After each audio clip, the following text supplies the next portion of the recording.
ഗസയിൽ വെടിനിർത്തൽ കരാർ നടപ്പിലാക്കാൻ വൈറ്റ് ഹൌസ് മുന്നോട്ട് വെച്ച നിർദ്ദേശങ്ങളെ അറബ് ഇസ്ലാമിക രാഷ്ട്രങ്ങൾ സ്വാഗതം ചെയ്തു.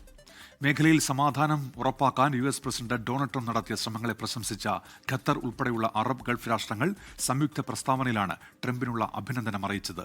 ദോഹയിൽ നിന്ന് അൻവർ പാലേരി തയ്യാറാക്കിയ റിപ്പോർട്ടിലേക്ക്.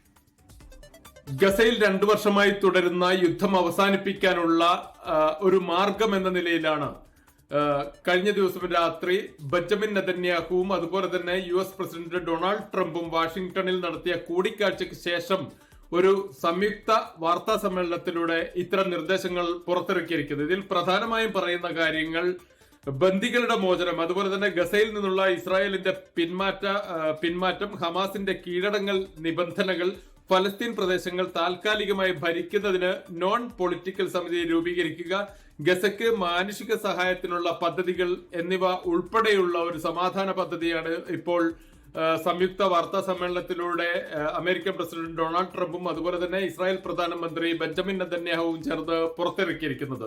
ഇതിനെ എല്ലാ രാജ്യങ്ങളും സ്വാഗതം ചെയ്തിട്ടുണ്ടെങ്കിലും ഹമാസിന്റെ ഇക്കാര്യത്തിലുള്ള പ്രതികരണം വളരെ നിർണായകമാണ്. ഹമാസ് കൂടി ഇക്കാര്യത്തിൽ സമ്മതം അറിയിച്ചാൽ മാത്രമേ ഇത്തരത്തിലുള്ള ഒരു സമാധാന പദ്ധതി യാഥാർത്ഥ്യമാകൂ എന്നുള്ളതുകൂടി നമ്മൾ പ്രത്യേകിച്ച് മനസ്സിലാക്കേണ്ടതുണ്ട്.